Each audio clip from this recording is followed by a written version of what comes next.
درود شریف کی کثرت کے ویسے تو بے شمار فضائل و برکات ہیں، لیکن ایک خاص فضیلت اور برکت یہ ہے کہ جو درود پاک کی کثرت کرتا ہے تو اسے یہ شرف حاصل ہوتا ہے کہ اس کا خاتمہ ایمان پر ہوتا ہے اور مرنے سے پہلے جنت میں جو اس کا ٹھکانہ ہے وہ ٹھکانہ دیکھ لیتا ہے۔ اللہ اکبر۔ حدیث طیبہ میں آتا ہے نا کہ حضور نبی پاک علیہ الصلوۃ والسلام نے ارشاد فرمایا، من صلی علیہ فی یوم الف مرہ لم یمت حتی یرا مقعدہ من الجنہ، کہ جو شخص دن بھر میں 1000 مرتبہ درود پاک پڑھے گا اسے اس وقت تک موت نہیں آئے گی جب تک وہ جنت میں اپنا ٹھکانہ نہیں دیکھ لے گا۔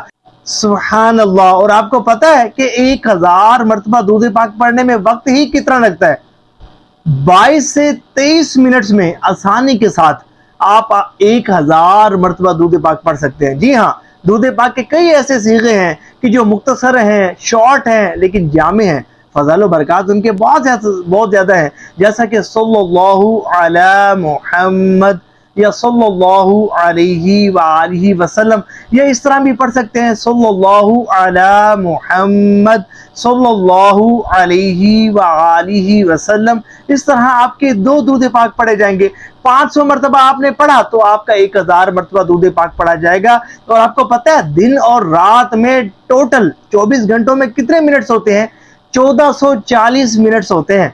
یہ 1440 منٹس میں سے صرف 22 منٹس نکال کر ان پر درود نہیں بھیج سکتے کہ جنہوں نے آپ کی شفاعت فرما کر آپ کو جنت میں لے کر جانا ہے۔ سچی پکی نیت کریں کہ آئندہ 1000 مرتبہ درود پاک پڑھنے کو اپنے معمولات میں شامل کریں گے۔ ثواب کی نیت سے شیئر بھی کیجیے گا۔